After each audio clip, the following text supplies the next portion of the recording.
बिस्मिल्लाहिर्रहमानिर्रहीम, अस्सलाम वालेकुम नाज़रीन। आपने अक्सर जो है डॉक्टर्स की वीडियो देखी होंगी और उसमें वो एक वर्ड इस्तेमाल करते हैं, इन्फ्लेमेशन या सोजिश। ये आपके दिमाग में ये क्वेश्चन आता होगा कि ये इन्फ्लेमेशन या सोजिश ये क्या है? जैसा कि डॉक्टर आपको बताता है जी हार्ट की नालियों में इन्फ्लेमेशन होगी तो एथेरोस्क्लेरोसिस होगी, जिसकी वजह से वो बंद होगी। इसी तरह लुब्लबे का इन्फ्लेमेशन या सोजिश हुई तो शुगर होगी, और अगर दिमाग की नालियों की सोजिश या इन्फ्लेमेशन होगी तो फालिज का अटैक हो जाएगा।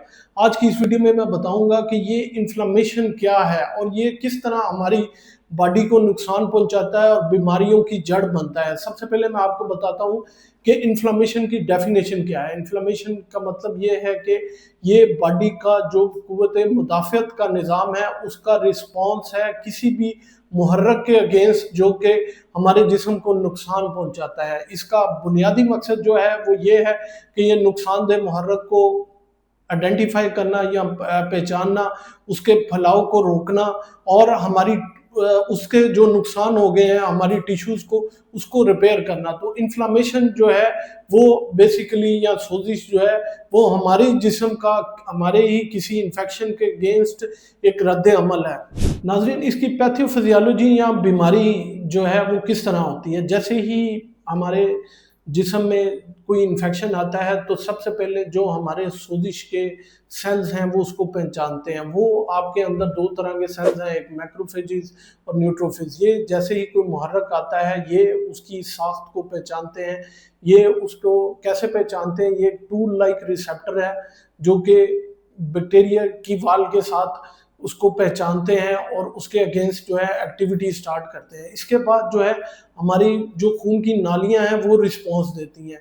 इनमें दो तरह का रिस्पॉन्स आता है। एक तो खून की नालियां जो हैं वो फैल जाती हैं जिसको वैसोडाइलेशन कहते हैं। ये वैसोडाइलेशन का मतलब ये है कि वहाँ पे खून की जो रवानी है वो बहुत ज़्यादा हो जाती है। यही वजह है कि जहाँ पे आपको चोट लगती है या दर्द महसूस हो रही होती है तो वहाँ पे सोजन और सुर्खी आना शुरू हो जाती है। दूसरे नंबर पे वेसल्स जो हैं वो उनकी परमेबिलिटी यानी कि लीकिंग की सलाहियत जो है वो बढ़ जाती है, जिसकी वजह से प्लाज्मा और दूसरे सेल्स वो खून की नालियों के अंदर से निकल के उस जगह पे इकट्ठे होना शुरू हो जाते हैं जहाँ पे इन्फ्लेमेशन या सोजिश जो है वो हो रही होती है। तीसरे नंबर पे है खुलियाती और केमिकल रिस्पॉन्स, यानी कि आपका सेलुलर रिस्पॉन्स। ये जो है इसमें जो है मुख्तलिफ किस्म के केमिकल्स जो हैं वो आपकी बॉडी में निकलना शुरू हो जाते हैं और यही वो रिस्पॉन्स है जो कि इन्फ्लेमेशन के अगेंस्ट जो है वो बॉडी देती है। इसमें जो है सबसे पहले हिस्टामिन और सेरोटोनिन, ये दो रतूबतें जो हैं ये मैस्ट सेल्स और मैक्रोफेजेस जो हैं ये खारिज करते हैं, जिसकी वजह से जो है आपके अंदर जो है समझ ले सूजन होना शुरू हो जाती है। इसके अलावा आपके प्रोस्टाग्लैंडिन्स जो हैं वो खारिज होना शुरू हो जाते हैं, जिसकी वजह से आपको जो है दर्द और बुखार का जो है एहसास होता है। इसके अलावा आपके साइटोकाइंस आना शुरू हो जाते हैं। ये वो खुलिये हैं जो कि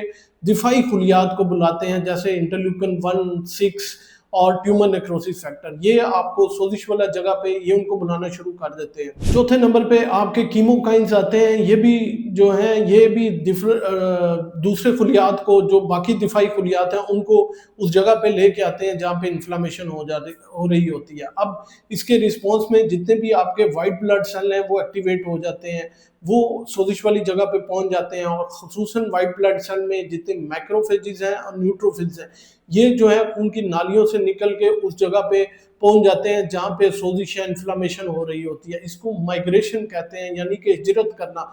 ये खून की नालियों से इन्फ्लेमेशन वाली जगह पे जो है हिजरत करना शुरू कर देते हैं। और आखिर में जो प्रोसेस है वो है फैगोसाइटोसिस, यानी कि ये खुलियात जो सोजिश वाली जगह पे जितने भी WBC या हमारे खून के सफ़ेद खुलिये जो जाके वहाँ पे मैक्रोफेजेस न्यूट्रोफिल्स जो हैं इकट्ठे हुए हैं वो जो है वो मुहर्रक जो कि या इन्फेक्शन जो हमारे जिस्म को नुकसान पहुंचा रहा है उसको खाना शुरू कर देते हैं या इंगल्फ करना शुरू कर देते हैं, जिसकी वजह से वो ख़त्म हो जाता है। इसके अलावा ये उसकी ग्रोथ को जो है वो इनहिबिट कर देते हैं, यानी कि ख़त्म कर देते हैं। और आखिर में ये सारा प्रोसेस जो है वो टिश्यू डैमेज जो कि इन्फेक्शन कर रहा होता है या फिर कर चुका होता है उसको रिपेयर करते हैं, जिसकी वजह से हमारी जो बॉडी है रिस्पॉन्स में आहिस्ता आहिस्ता जो है वो ठीक होना शुरू हो जाती है और ज़ख्म से जो आपकी सुर्खी है वो 2 3 4 5 6 दिनों के अंदर जो है वो आहिस्ता आहिस्ता कम होना शुरू हो जाती है। ये सारा प्रोसेस जो है इन्फ्लेमेशन के अंदर होता है और यही वो प्रोसेस है जो कि इन्फ्लेमेशन की वजह होती है। इन्फ्लेमेशन दो तरह की होती है, एक एक्यूट इन्फ्लेमेशन या एक्यूट रिस्पॉन्स जो कि फौरन बीमारी के अंदर आता है और इसका जो है फौरन से ठीक भी हो जाता है। एक क्रॉनिक इन्फ्लेमेशन यानी कि लंबी चौड़ी 2 3 4 5 महीने, ये बहुत नुकसानदेह होती है और जिस्म के अंदर बहुत ज़्यादा जो है ये नुकसान करती है। अब मैं आपको बताता हूँ कि आप किस तरह एक कप के साथ जो है अपनी इन्फ्लेमेशन जो है या ये सोजिश जो है उसको बढ़ने से रोक सकते हैं और इसको ख़त्म कर सकते हैं। इस मशरूब में शामिल है सबसे पहले हल्दी, टर्मेरिक। इसमें आपको पता है करक्यूमिन नामी प्रोटीन्स होती है जो कि मैंने आपको ऊपर इन्फ्लेमेशन में बताया कि साइटोकाइंस आते हैं जैसे इंटरल्यूकिन 1 6, ये उनको इनहिबिट करती है। दूसरे नंबर पे है अदरक, ये क्या करती है, ये हमारे प्रोस्टाग्लैंडिन और मैक्रोफेजेस जितने हैं उनको इनहिबिट करती है, यानी कि ये भी जिस्म के जो दिफाई जो मैक्रोफेजेस हैं ये भी क्योंकि सोजिश के पास जाते हैं तो ये उनको इनहिबिट करती है। इसके अलावा दारचीनी, ये जो है फ्री रेडिकल्स को या रिएक्टिव ऑक्सीजन स्पीशीज को जो है वो ख़त्म करती है और हमारी इंसुलिन की जो हसासियत है वो बढ़ा देती है। अब चौथे नंबर पे है लींबू, इसमें विटामिन सी होता है जो कि बहुत ज़्यादा स्ट्रॉन्ग एंटीऑक्सीडेंट है और जो हमारे इन्फ्लेमेशन को जो है वो ख़त्म करता है। और आखिर पे है शहद यानी कि हनी, इसमें एंटी माइक्रोबियल और हीलिंग प्रॉपर्टीज़ हैं। अब इस गिलास को आपने किस तरह बनाना है, ये गिलास आप एक नीम गर्म पानी का गिलास लें, उसमें थोड़ी सी एक चुटकी हल्दी मिलाएं, थोड़ा सा अदरक डालें और दालचीनी डालें और इसका प्रॉपर जो है वो कहवा बनाएं। उसके बाद इसको निचोड़ लें, थोड़ा सा ठंडा होने दें, आधा चम्मच शहद का और आधा नींबू निचोड़ के सुबह खाली पेट आप इसको पी लें।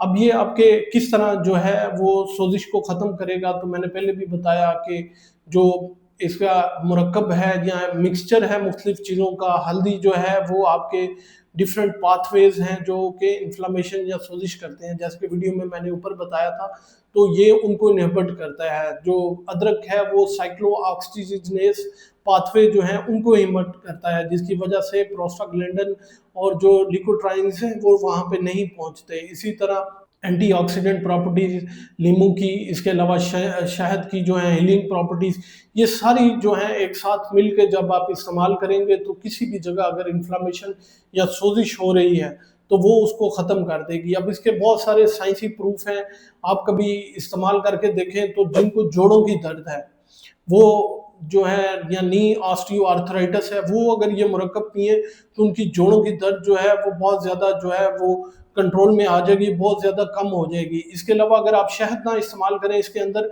तो आप वैसे कहवा पी लें तो आप देखेंगे कि आपकी शुगर जो है वो बहुत ज़्यादा डाउन होना शुरू हो जाएगी और ऑटोमेटिकली जो है वो कम होना शुरू हो जाएगी। इवन के आपकी दवाई या इंसुलिन जो है वो बहुत कम हो जाएगी और ये आपकी इंसुलिन की हसासियत जो है वो बहुत ज़्यादा बढ़ा देती है। इसके अलावा ये क्योंकि वेट लॉस के तौर पे भी इस्तेमाल होती हैं ये चीज़ें, तो जैसे ही आपका वेट कम होगा, चर्बी घुलेगी, तो इन्फ्लेमेशन जो है ऑटोमेटिकली जो है वो नालियों के अंदर कम होना शुरू हो जाएगी और खून की रवानी जो है वो चलना शुरू हो जाएगी।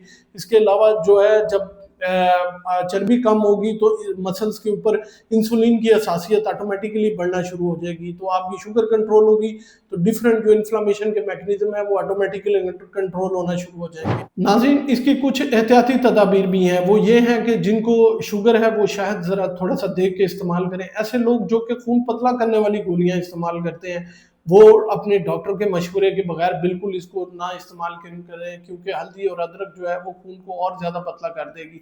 तीसरे नंबर पे हामला ख़वातीन जो हैं वो भी इसका इस्तेमाल जो है एटलीस्ट अपनी गायनेकोलॉजिस्ट से पूछ के लाजमी इस्तेमाल करें। नाज़रीन, इन्फ्लेमेशन जो है वो हर बीमारी की जड़ है, लेकिन अपनी तर्ज ज़िंदगी में थोड़ी सी तब्दीली ला के और ये एक कप जो है डेली जो है वो सुबह खाली पेट इस्तेमाल करके आप अपने जिस्म की इन्फ्लेमेशन या मुख्तलिफ किस्म की बीमारियां जो हैं उसको ख़त्म कर सकते हैं और अपनी सेहत को जो है वो बहुत अच्छा बना सकते हैं। उम्मीद है ये मालूमात आप लोगों के लिए बहुत फ़ायदेमंद साबित होगी।